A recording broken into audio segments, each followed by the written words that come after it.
Welcome guys. We are here to present the organizational structure and prepared by our group, Jessamine Barato, Kayl Kane Joshua Lim, Dimple B. Parva, and Reinhold James U. Garcia. So, by definition, organizational structure is a system that outlines how certain activities are directed in order to achieve the goals of an organization. Let's go with our topic. What is organizational structure? An organizational structure is a system that outlines how certain activities are directed in order to achieve the goals of an organization. These activities can include rules, roles, and responsibilities. The organizational structure also determines how information flows between levels within the company. For example, in a centralized structure, decisions flow from the top down, while in a decentralized structure, decision-making power is distributed among various levels of the organization. Having an organizational structure in place allows companies to remain efficient and focused. Before we tackle more about the topic, we prepare some key takeaways for you to understand it easily. An organizational structure outlines how certain activities are directed to achieve the goals of an organization. Successful organizational structures define each employee's job and how it fits within the overall system. A centralized structure has a defined chain of command, while decentralized structures give almost every employee receiving a high level of personal agency. Types of organizational structures include functional, divisional, flat hierarchy, and matrix structures. Senior leaders should consider a variety of factors before deciding which type of organization is best for their business, including the business goals, industry, and culture of the company. Understanding an organizational structure. Businesses of all shapes and sizes use organizational structures heavily. They define a specific hierarchy within an organization. A successful organizational structure defines each employee's job and how it fits within the overall system. Put simply, the organizational structure lays out who does what so the company can meet its objectives. This structuring provides a company with a visual representation of how it is shaped and how it can best move forward in achieving its goals. Organizational structures are normally illustrated in some sort of chart or diagram like a pyramid, where the most powerful members of the organization sit at the top, while those with the least amount of power are at the bottom. Not having a formal structure in place may prove difficult for certain organizations. For instance, employees may have difficulty knowing to whom they should report. That can lead to uncertainty as to who is responsible for what in the organization. Having a structure in place can help with efficiency and provide clarity for everyone at every level. That also means each and every department can be more productive, as they are likely to be more focused on energy and time. Centralized versus decentralized organizational structures. An organizational structure is either centralized or decentralized. Traditionally, organizations have been structured with centralized leadership and a defined chain of command.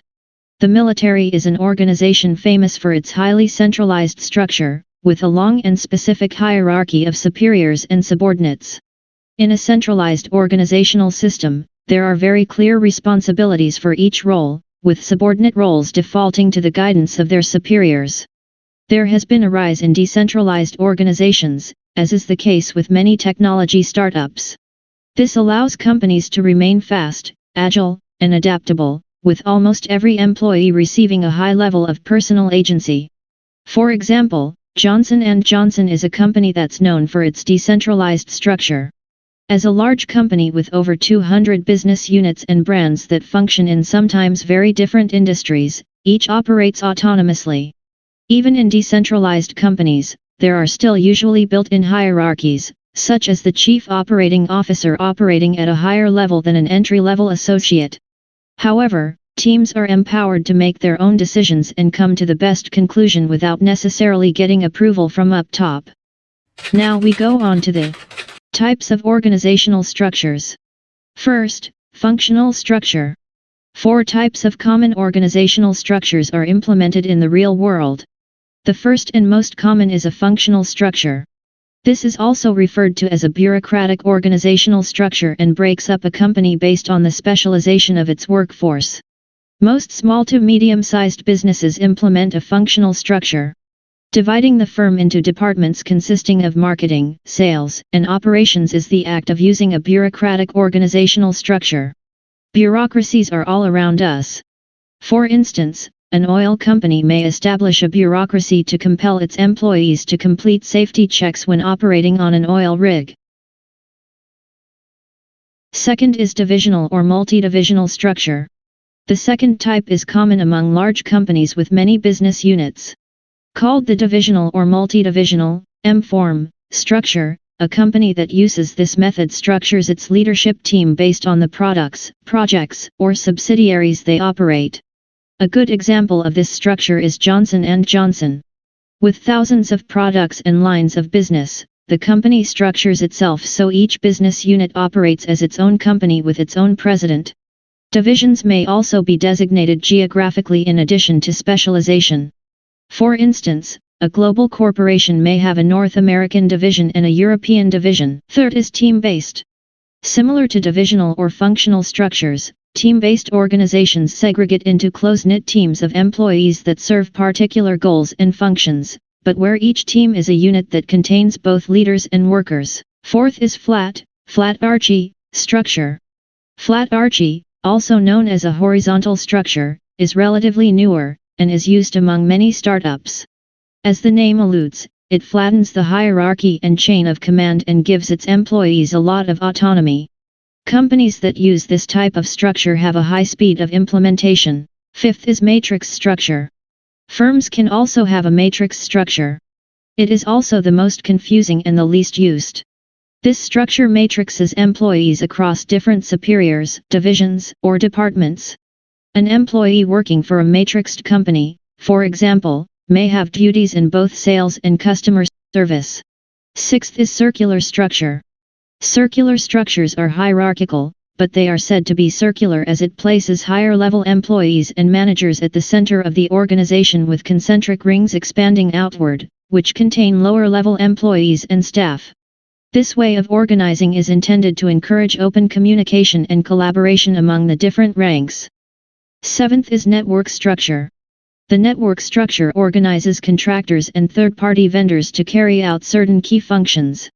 It features a relatively small headquarters with geographically dispersed satellite offices, along with key functions outsourced to other firms and consultants. What are the benefits of organizational structures? Putting an organizational structure in place can be very beneficial to a company. The structure not only defines a company's hierarchy but also allows the firm to lay out the pay structure for its employees. By putting the organizational structure in place, the firm can decide salary grades and ranges for each position. The structure also makes operations more efficient and much more effective. By separating employees and functions into different departments, the company can perform different operations at once seamlessly.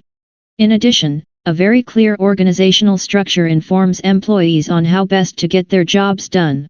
For example, in a hierarchical organization, employees will have to work harder at buying favor or courting those with decision-making power. In a decentralized organization, employees must take on more initiative and bring creative problem-solving to the table. This can also help set expectations for how employees can track their own growth within a company and emphasize a certain set of skills as well as for potential employees to gauge if such a company would be a good fit with their own interests and work styles. Thank you for listening and watching. Hope you better understand the topic.